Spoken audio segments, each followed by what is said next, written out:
like negotiating with North Korea. Video sponsored by Audible. Get a 30-day free trial by using the links below.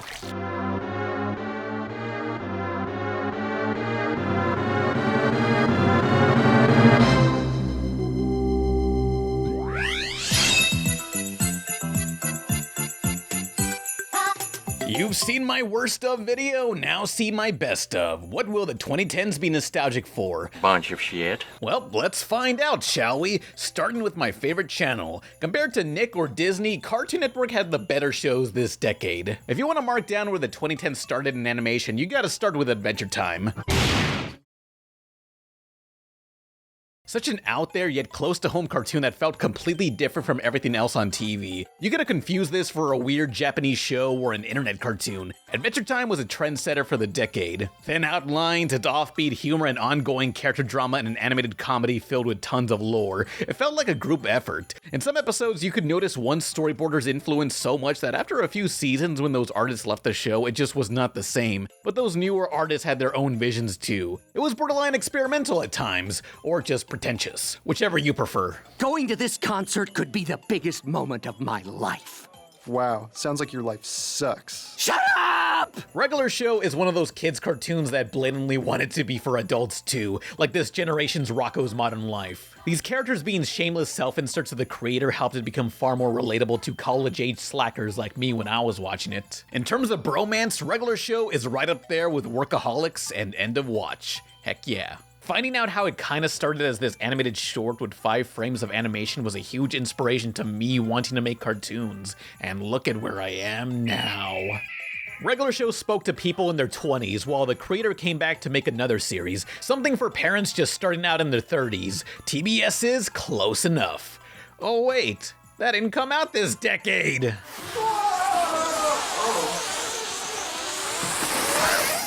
Clarence is one show I feel not enough people gave a chance to. Many people saw it as a dumb, gross-out cartoon, which sometimes, yeah, but it premiered at a time when not too many down-to-earth cartoons were running. There was a childhood innocence to it filled with timeless things making me say, oh yeah, I did that too as a kid. There's a lot more great CN comedies I gotta speed through, like Gumball, Looney Tunes Show, We Bare Bears. Those are funny, but there were attempts at more story-focused shows like KO, Mau Mau, Steven Universe, Over the Garden Wall, Fertility Train, and Victor and Valentino Season 2, while Disney had DuckTales, Starverses, and Gravity Falls. People became far more invested in cartoons speculating what's gonna happen next. That's where we all learned that all our fan theories never came true and it was a fucking waste of goddamn time.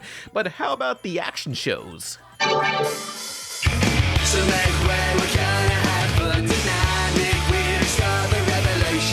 I consider the 2010s an era full of great action cartoons that were immediately killed on sight. Green Lantern, Thundercats, Young Justice, and from the creators of Ben 10 was Generator Rex, a fun premise about a guy who could summon robotic enhancements. Cartoon Network tried to make this the next Ben 10, even pitting the two in a crossover, but it just didn't catch on.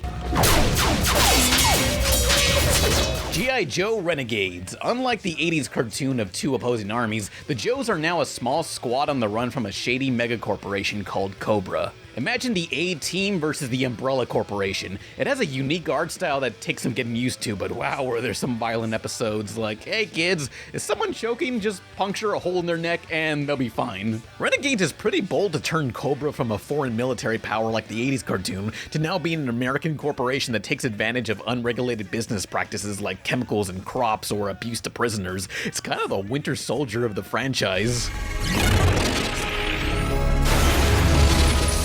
While they're not known for action, Disney had 2 adventure shows with designs by Robert Valley, my character design god. Tron Uprising bridged the story between the 2 Tron movies, whereas Disney XD's Motor City was a blatant showcase of what Titmouse Animation Studios and Flash Animation is fully capable of. The Tron franchise was created to compete against the sci-fi craze Star Wars inspired in the 70s, and Motor City was pitched as NASCAR meets Star Wars. Guess why Disney abandoned these franchises?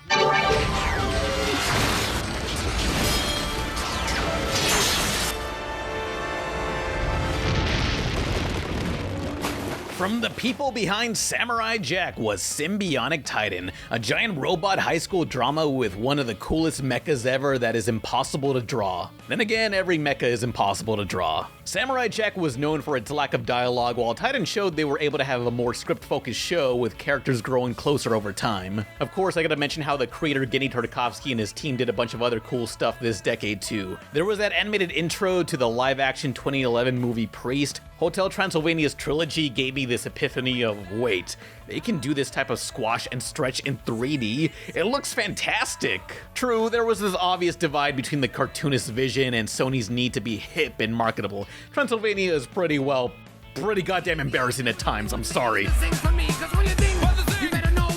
Wow, that was bad. Wouldn't you like to tell them that? But that shouldn't erase its technical achievements, and of course, Mavis. Gaff time all the time, yeah. And how about Samurai Jack finally getting a conclusion? A great startup while the final few episodes weren't as strong. But right before the decade's end was Adult Swim's Primal.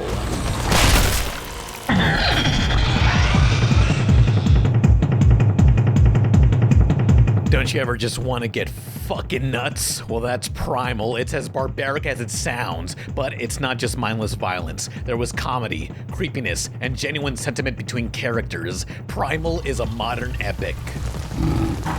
It's a silent cartoon with no dialogue, yet manages to sneak in Tom Kenny as a voice actor somehow. You could be the last human on Earth and Tom Kenny will still be there to voice something. Primal is just gorgeously sketchy looking with action that feels satisfyingly heavy. You can thank the sound designer for giving every creature a unique roar and helping make each impact sound like a bone is combusting. And man, does it hit you with a rough to be continued. I can't wait for season 2 where they fuck it all up, possibly.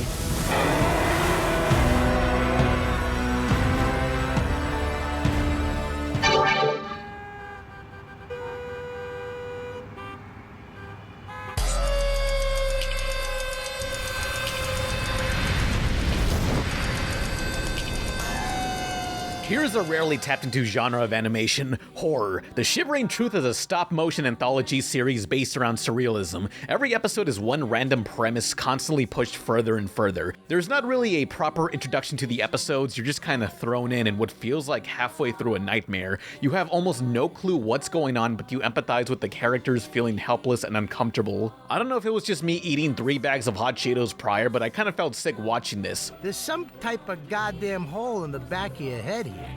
Whoa.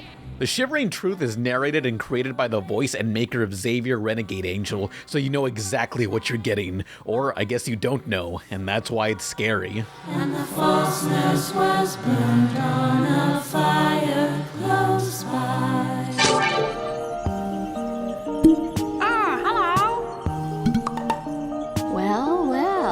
Being Puppycat was an internet cartoon that faced a lot of financial issues and delays in production. I never cared much about it when it was active. I thought, what's with all the dilly-dallying? Isn't this some sort of Sailor Moon type adventure show? But now, in retrospect, I can see it for what it is. It's less like Sailor Moon and more like Retsuko or Mission Hill, about this directionless 20-something unsure what to do with their lives while having all these cosmic adventures. I don't know, I'm just very partial to college-age stories and cartoons. You just don't see that enough, you know?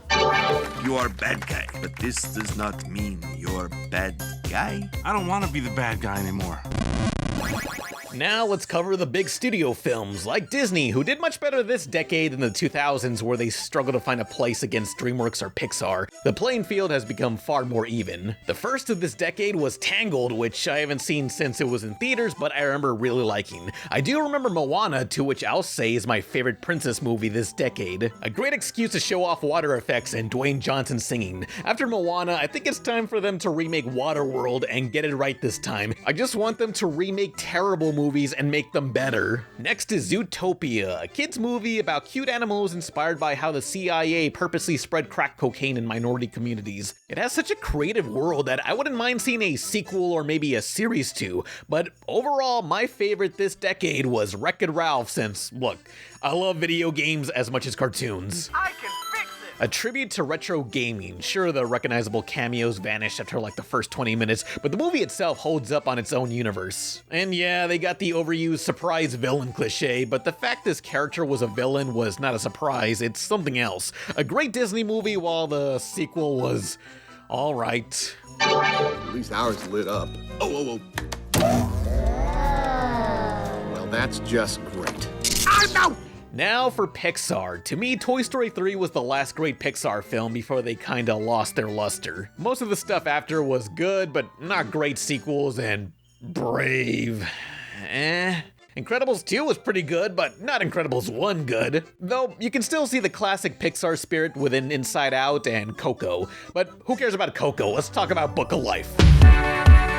Welcome to the land of the remember! While it had almost a quarter of the budget that Pixar's Coco had, RealFX's Book of Life just stands out more. It really felt like one person's unique creator-driven vision, something you can't really say about most animated movies today. Yeah, the last half's pretty rushed, and Coco was a better structured movie overall, but to me, Book of Life was the Black Panther for Latinos. By that I mean, yeah, there were other movies about Mexico made, but none that I watched that appealed to me or showed off Mexican culture itself in a way that wasn't seen as savage or gross or poor. After seeing that type of portrayal for years, you begin to kind of believe it. That was for me until this movie showed, hey, maybe I should look into that culture instead of being ashamed of it for so long.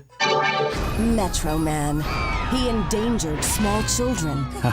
That's right. Is Metro Man the kind of hero our city needs? I'm Megamind, and I approve this massage. As for DreamWorks, they mostly put Shrek on hold this decade to find their next big films like Kung Fu Panda and How to Train Your Dragon. Those were great, but I prefer Megamind. At the time of release, it didn't do well financially, got alright reviews, and was overshadowed by another villain movie, Despicable Me, but it warms my cockles to see Megamind grow more popular recently. It's a supervillain movie where the villain wins early on, and you have characters asking, what do we do now? Yeah, it's not all that comedy focused, but the characters are what get me. Rise of the Guardians. I'm surprised that never took off. It's a hero group themed around the holidays. There's so much potential in that and only got one movie. Come on. Maybe it needed a less generic name. Rise of the Guardians. What was Chronicles of the Legend already taken? And how about The Croods? I did not expect to like what I thought would be a crude movie, but I did just that. It's one of the best looking DreamWorks films and has such an emotional climax. More people should be talking about it. And lastly, Boss Baby. I know everyone hates this franchise, but I admire them just for how weird they are. Both the film and the Netflix series are complete acid trips. Maybe he's just misunderstood. Oh, sorry. I didn't realize your brother was a liberal. Relax, everybody, I'm here. Batman? Awesome! Could you make one of these in orange? I only work in black, and sometimes very, very dark gray. No one thought one movie about Legos could have been so damn good, but this franchise gave us 4 of them, even if they didn't make the most money and maybe came out too close to each other. Which is the best one? Part 2 and Ninjago were good, but not as good as the first movie. It tells a story that could only be told in Lego, but I like the characters more in Lego Batman. I know it didn't really use the concept of Legos much in the story itself, but Batman as a goofy family movie somehow works so well in expanding his character. Who would have guessed WB had better luck making a cinematic universe with frickin' Legos rather than DC Comics? Well, they're getting better. I loved Joker and especially loved Shazam. Anyway, I am so excited for the next big Lego movie to get released. Oh. Okay. Stay tuned after the break for more best cartoons of the decade. Please share this video. I worked so hard on this. I hate everything. There's so much footage to find. This is all awful. I fucking hate this.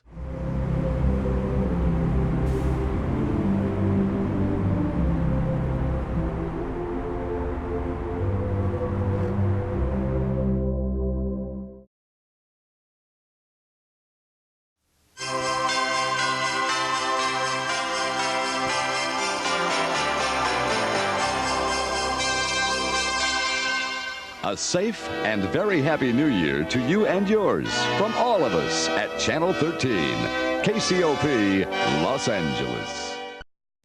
There's a better way to rent movies. As many as you want for only $17.99 a month and no late fees. Go to Netflix.com. This era was the rise of streaming and mainly Netflix, who's just this hybrid that's neither TV nor movies. Thanks to streaming, no more do we have to schedule ourselves to watch a broadcast at a specific time like a bunch of sickos flicking pogs in the 90s. Does my show air at 6 p.m. Central or Pacific? Forget that. We got Netflix. BoJack Horseman and F is for Family was their first big animated hits that demonstrated more story-focused adult comedies can be a great thing. Castlevania the game may be dead, but it can still live on as one of the most bloody and fluid action cartoons ever. Next Gen was a cynical, sort of Iron Giant E.T. type of story about a girl who wishes to kill all the kids at school with her deadly robot friend. It's a lot more heartwarming than you think it'd be. The anthology series Love, Death, and Robots, I've said, was mostly big dumb action scenes written by a sex-repressed horny Catholic boy let loose on the internet, but I can still appreciate the spectacle of it. I love a grab bag of animated shorts and am excited for season 2. Yet I've talked about these Netflix shows before, so let's get into the ones I haven't.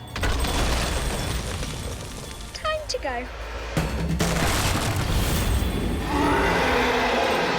Based on a graphic novel, Hilda's cartoon is full of world building from a child's naive perspective. It's all about humans well aware of mystical creatures already, but with Hilda's help, they try to coexist, even if all these creatures have their own quirks that conflict with one another. It's kind of refreshing, like literally every other TV show has kids finding a monster and the adults don't believe them or even try to help. Yet in Hilda's world, you got trolls running around and the adults are like, yeah, they're kind of annoying. But they're not just mindless creatures, they have their own needs. Hilda's quite the subdued cartoon that's less zany and more chill. Many compare it to Gravity Falls or Adventure Time, but it really has its own way of doing things. It's got a storybook style with a color scheme that doesn't look like anything else on TV. Better luck never. We're 30. Tell us what menopause is like.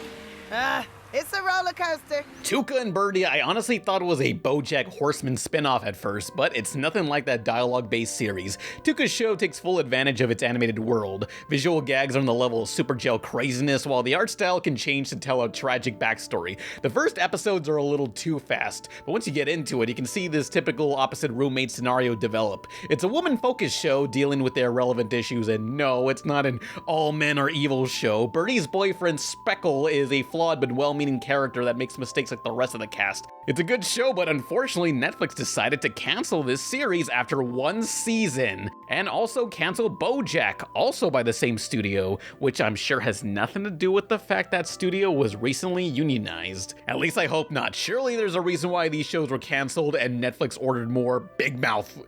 Why?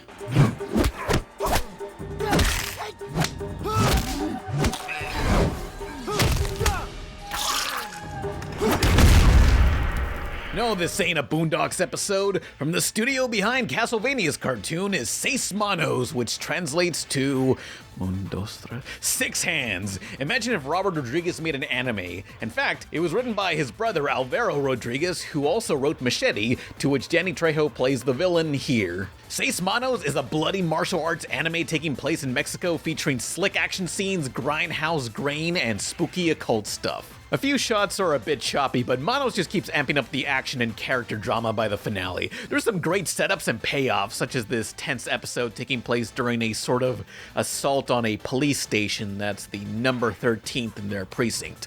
I think it was a reference to the classic film, The Attack on One of the Police Stations. If you want some grindhouse, Hong Kong, Mexican action, Seis Manos is one of my favorites this decade. It just makes me yearn for a new Mortal Kombat cartoon. Mr. Klaus, you have a gift. You were meant for making toys.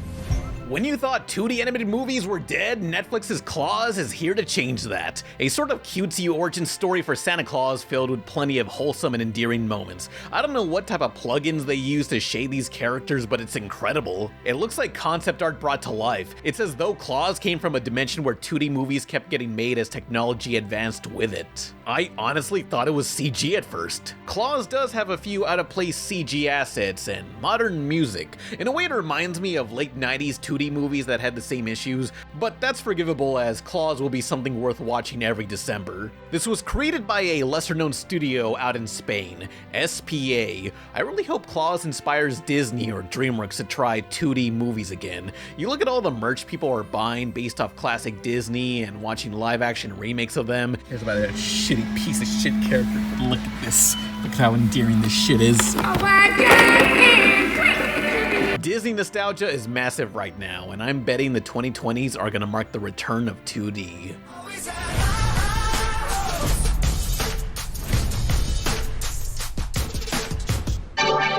people, I am just tired. I edited this video for like 2 weeks. There's so much footage. My computer is just filled with gigabytes of just this, of all this. I am tired. I wish I could have talked about Green Eggs and Ham or Nico in this sort of light. But look, here's a blank space. Pretend your favorite show is on here, okay? But now let's move on to the #1 best cartoon of the decade. But first, this video is sponsored by Audible. Wanna read? Got no time? Audible. What more do you need to know? You can't decorate a tree and read a book at the same time. Oops. But you can listen with Audible. Now I can smash ornaments at my own free will. Go to the links below at audible.com/RebelTaxi or text RebelTaxi to 500-500. You'll get 1 free audiobook, 2 Audible originals, and a 30-day free trial. Remember Dr. Katz on MTV? He's got an audiobook. What was Sega and Nintendo thinking with their marketing in the 90s? That's an audiobook too. The Console Wars. It's great. Again, go to audible.com/RebelTaxi or text RebelTaxi to 500-500. Support me by supporting them. It's Audible. That's all it is, Miles. A leap of faith. Like, what's up, danger? From the animation studio who gave you the Emoji Movie, starring that one kid from Cartoon Network's Incredible Crew. Time to watch a movie! Comes yet another Spider-Man movie that doesn't connect to the previous ones. It's Spider-Man Into the Spiderverse, the best anything animated that came out this decade. Can't stop me now. Travel 200 miles, I'm knocking at your door. And I don't really care if you ain't Spider-Verse is probably my favorite animated movie since the first Incredibles. It's a movie I watched in theaters knowing, yup, this is it. This is gonna be a classic that people will still talk about years from now. The tail end of the 2010s were flooded with bland animated movies, but Spider-Verse looks like nothing else with a storyline that's so weird, even by modern comic book movie standards. I want the #1 of this list to represent the decade. In a medium full of reboots, the big message of the film tells us not to compare what's better or what's not canon, but instead to appreciate so many different interpretations of the same thing. It's okay to experiment and change things with familiar characters, otherwise how else will we get more weird alternate costumes in video games? Jump out the window, then put the mask on. Put a bad man that a man got a badge on. Oh, we'll never link up, blink and you will see us. Every time I watch anything now, I think, yeah, it was pretty good, but it was no Spider-Verse. If you haven't already watched Spider-Verse, then go fuck yourself and your family. See you all in the year 2020. I gotta elevate. They wanna fight. I'm just gonna let them hate. I gotta go high. I gotta elevate. Wow. On May 3rd, the last person she expected Who are you? will turn her world I've never even seen his face. Oh, him upside down. I will always be there for you. Spider-Man. Rated PG-13. Someone got the family a Kodak disc. Just look at all the shots they're not gonna miss.